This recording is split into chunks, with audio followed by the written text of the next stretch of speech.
Your home with BuildAid on Mix 93.8. Proudly brought to you by AfriSam. AfriSam, creating concrete possibilities. BuildAid on Mix 93.8.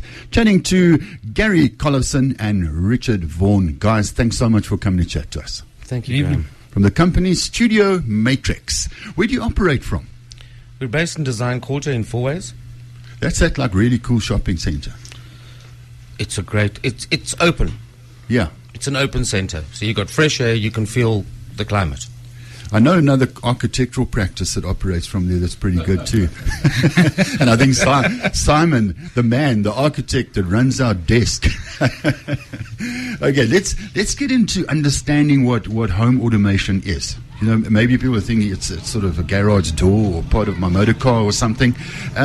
Give us a brief overview. Look, there's a few facets to the automation realm, and one of the things that I always like to try and do is it just explain to clients, the difference between automation and integration.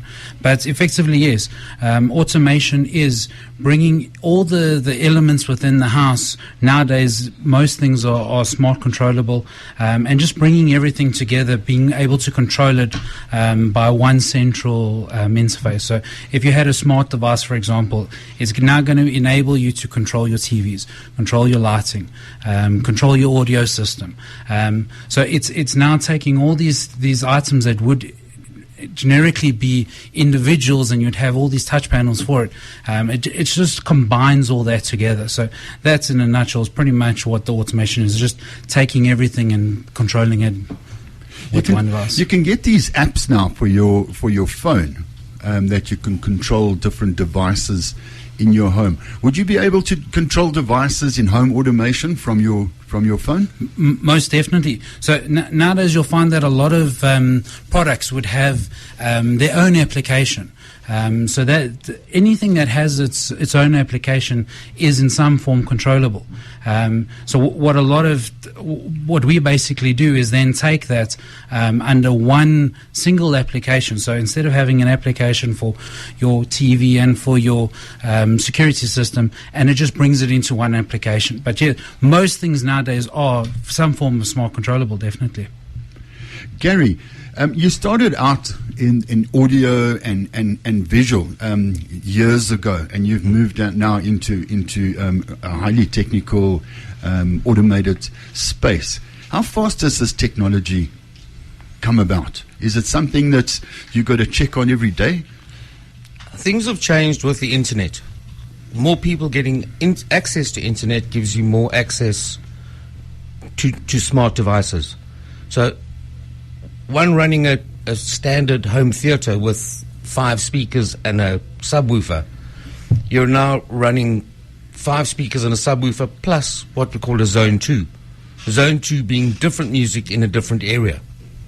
That then allows you off one single amplifier. Well, an audio-video receiver, an AV receiver.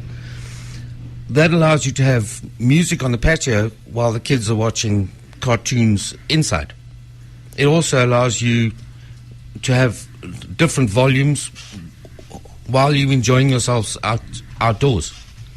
Some stuff that we bump into, and you guys will know this well, that you think it's come out of the movies or a James Bond movie or something. But face recognition is something we've all got used to. I mean, your telephone, if you're taking a photograph, it will recognize people that are in the photograph.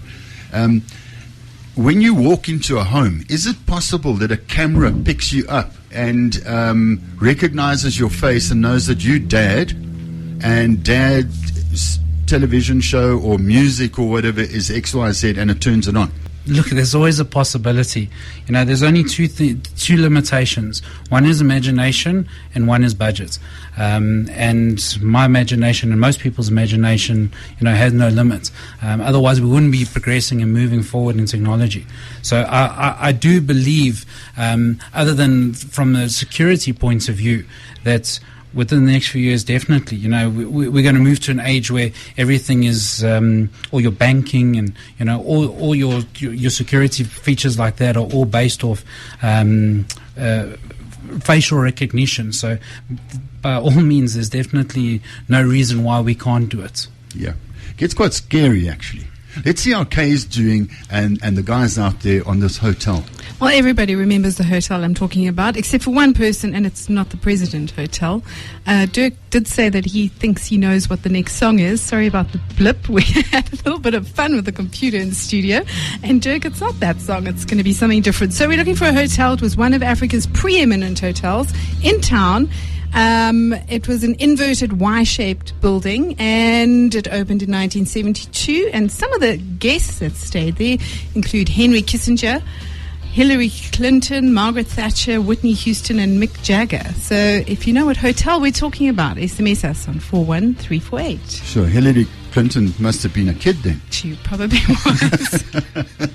Yeah, this hotel's been around for a while. So, Kay, I was looking at some really, really cool oranges today. And I think we need to give another bag of oranges. Another bag of oranges, Yep. right? Fine. If you want your flu clear, SMS us on And 41348. Simon, you're out there somewhere. You won a bag last week. Please give us a buzz. Richard, we're going to be chatting to Brett Cohen from the gas company later in the show. And I guess if anything has a switch, you can switch it on. 100%. So you could turn one of Brett's gas fireplaces or whatever on. 100%. So, most things give you the ability to control it, and there's different ways of control. Most people know the most basic, and it will probably be one of the longest living control forms. It's infrared. So any remote control that controls your aircon, TV, and so on is a control. But we also got the ability to control things that can be switched. So we can control gates, we can control pumps. So basically anything that has a form of control, whether it be a switch, an infrared control, IP control, definitely we can do it. Coming to security, which is a topic that sort of unfortunately is always sort of top of the bill. In home automation, you must be able to control a lot of things with regard to security. Look, it's probably one of the most important things that a client asks for.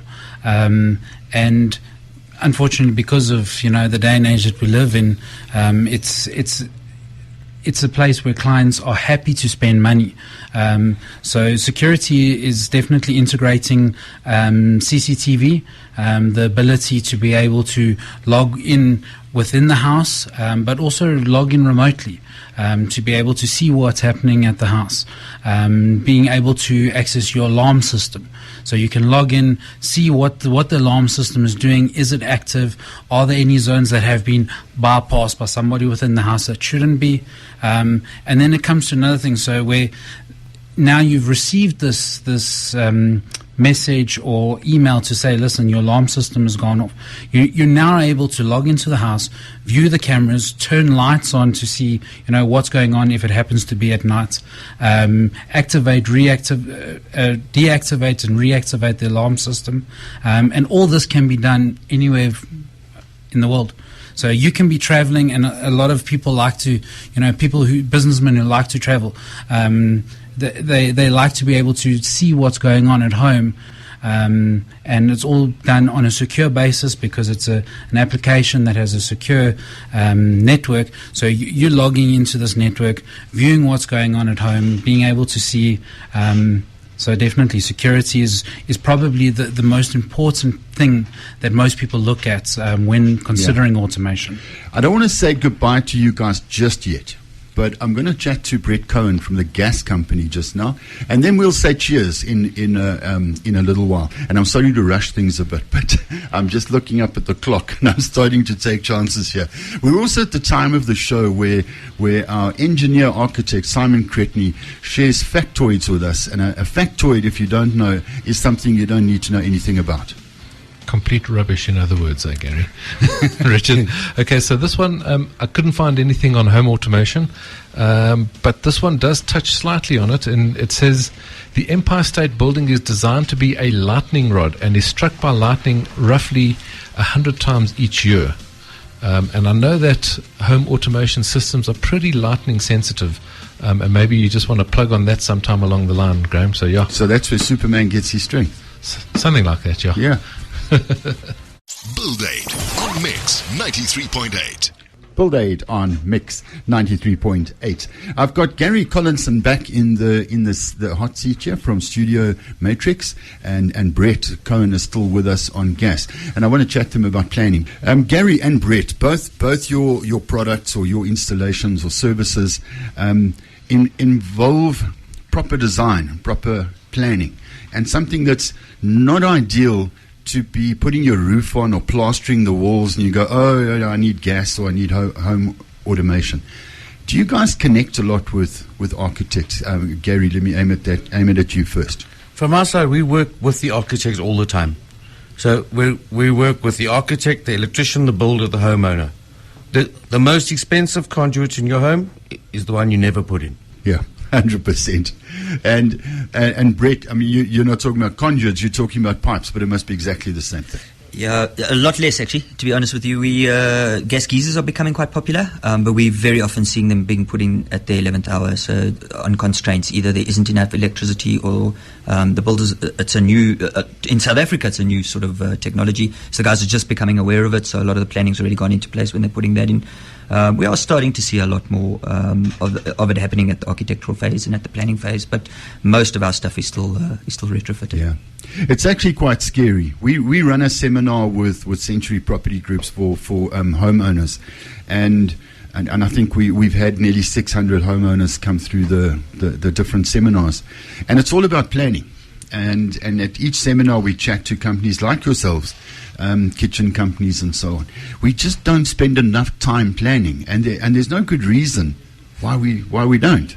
You know, we don't have to rush this thing, but there's this rush that says, I need to start building next month. I need to do this next month. Take another 3 months planning.